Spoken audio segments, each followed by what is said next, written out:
오늘 우리가 보고 있는 말씀은 레위기 23장 말씀입니다. 오늘 본문부터 이제 본격적으로 절기법에 대한 메시지를 우리에게 주고 있어요. 하나님께서 왜 우리에게 절기를 주셨느냐? 여러분, 가정에도 보면 어떤 절기, 어떤 날을 특별하게 정해서 지키잖아요. 아버지의 생신이라든지 또 부부간에는 서로 결혼 기념일이라든지 또 이런 날을 특별하게 의미 있게 딱 정해가지고 온 가족이 함께 지키면서 그 의미를 같이 되뇌이고 함께 모이는 것이죠. 마찬가지입니다. 하나님께서 당신의 백성들과 어떤 의미 있는 날은 따로 그 날을 지정해서 정해서 그날 우리는 특별한 의미를 갖고 우리가 함께 만나자. 이게 바로 절기라는 것입니다. 그래서 오늘 본문에는 다양한 이스라엘의 절기가 나오는데요, 이 다양한 절기를 다 다룰 수는 없고요, 이스라엘의 3대 절기를 중심으로 다루려고 합니다. 먼저 첫 번째 유월절이라고 하는 것은 우리에게 너무나도 유명한 절기죠, 그죠? 애굽에 내려진 마지막 재앙, 그 죽음의 재앙이 드리울 때 이스라엘 백성들은 어린 양의 피를 좌우 문설주에 바름으로 인해서 그 죽음의 그림자가 그것을 넘어가게 만드는, 구원하게 만드는 사건, 이 사건을 기념하여 너희가 구원받은 날을 유월절로 정해서 하나님께 지켜라. 그게 유월절의 의미이죠. 여러분, 이 유월절의 의미가 그대로 신약으로 넘어오면서 어떤 의미가 됩니까? 그 어린 양의 피는 예수 그리스도의 피, 예수 그리스도의 보혈의 의미를 갖고 있죠. 다시 말하면 유월절이라고 하는 것은 무엇을 의미하느냐? 예수 그리스도의 보혈로 말미암은 성도의 구원을 말하는 것이에요. 그러니까 너무나도 중요한 절기겠죠, 그죠? 그런가 하면 두 번째 77절은 뭐냐?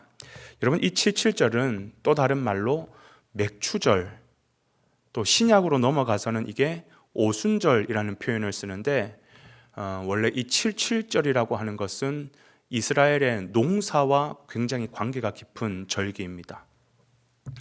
먼저 이스라엘 땅에 농사를 지어서 첫 열매가 딱 나타난다. 그럼 그 첫 열매를 베어서 하나님 앞에 드리는 절기를 초실절이라고 합니다. 처음 초자, 열매 실자, 첫 열매를 하나님 앞에 드린다 해서 초실절이라고 합니다. 그리고 나서 초실절 열매를 드리고 나서 49일 동안 이스라엘 전역에 농사를 다 추수하게 되겠죠. 밀과 보리를 추수하게 되는데, 그 49일 동안에 거둬들여서 하나님 앞에 드리는 제사를 77절이라고 합니다. 왜? 49일이니까 7주잖아요. 그래서 77절이라고 하고, 그때 거두는 곡식이 밀과 보리이기 때문에 다른 말로 맥추절이라고 표현하기도 합니다. 이거는 무슨 의미가 있냐면 양식을 주신 하나님께 감사하는 절기예요. 우리에게 먹을 양식을 주신 하나님 감사합니다. 그런 의미가 있죠. 그런데 참 공교롭게도 과거 모세가 시내산에서 하나님으로부터 율법을 받은 날, 십계명, 그 두 돌판이 있죠. 그 율법을 받은 날이 공교롭게도 이 77절과 딱 맞물립니다. 그러니까 이게 무슨 말이냐? 하나님의 백성은 밀과 보리와 같은 떡으로만 사는 것이 아니라 하나님이 주시는 생명의 양식, 영적인 양식, 즉 말씀, 율법으로도 살아야 된다. 그래서 모세가 하나님의 말씀을 받은 날과 밀과 보리를 추수하는 날이 이렇게 딱 맞물린다라는 것이. 그런데 여러분, 잘 생각해 보십시오. 이스라엘 백성들이 이 하나님 주신 율법의 말씀을 온전히 지켜 순종했습니까? 이 율법의 말씀을 완성했습니까? 그렇지 않아요. 그들은 연약하였기 때문에 어느 누구도 하나님의 율법의 말씀을 지켜 완성할 수 있는 사람은 아무도 없었습니다.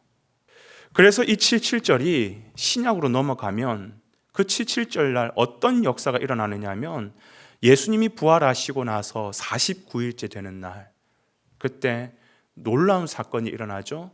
여러분 잘 아시는 성령 강림 사건이 일어납니다. 여러분, 이 성령께서 우리 가운데 오셔서 하신 일이 뭡니까? 우리는 육신이 연약하여 다 이루지 못하는 그 율법, 하나님의 말씀을 완성시켜 주시잖아요.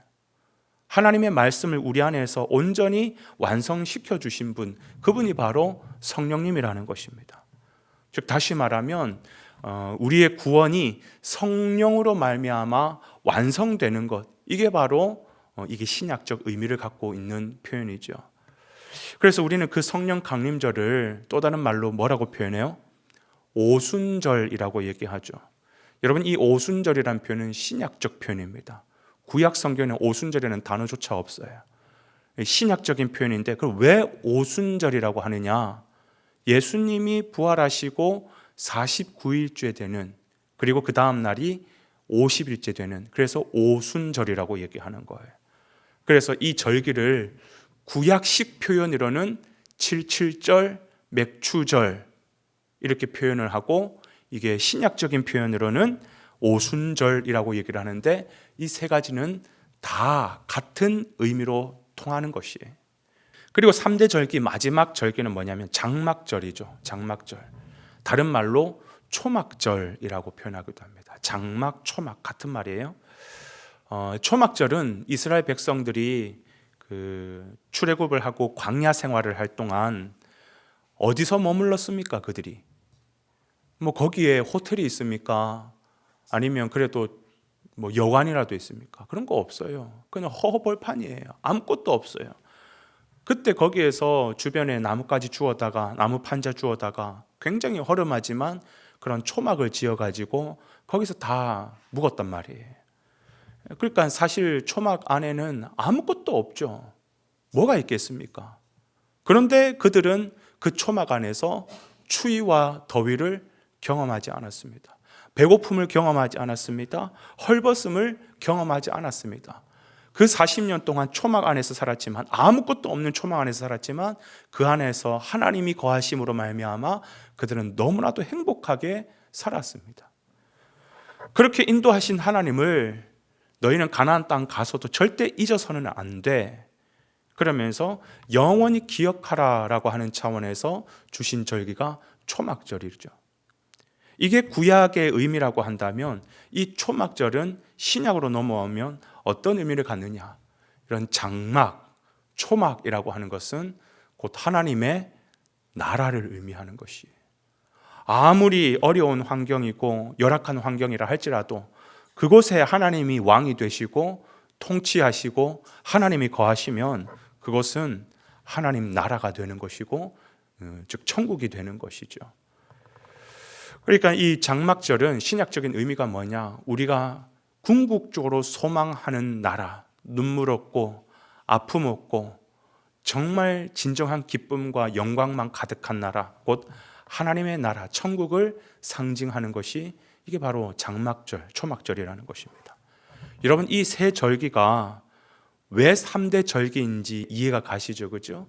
우리의 구원과 너무나도 중요한 핵심 3대 요소이기 때문에, 그래서 이 구원과 직결되는 아주 중요한 이 3대 절기를 하나님께서는 우리에게 지켜라고 명령하신 것이죠.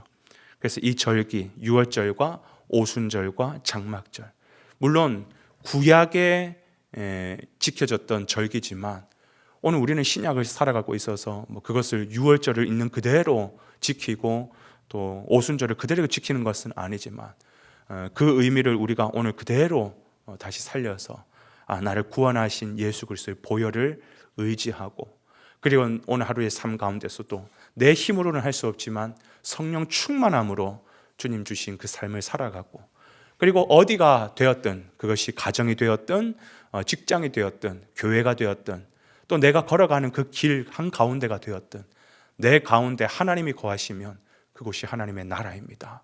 그러나 영원하신 하나님의 그 나라를 내가 또한 소망하며 살아가는 진정한 구원받은 백성으로도 오늘 하루에 승리하는 삶이 되시기를 주님의 이름으로 축복을 드립니다.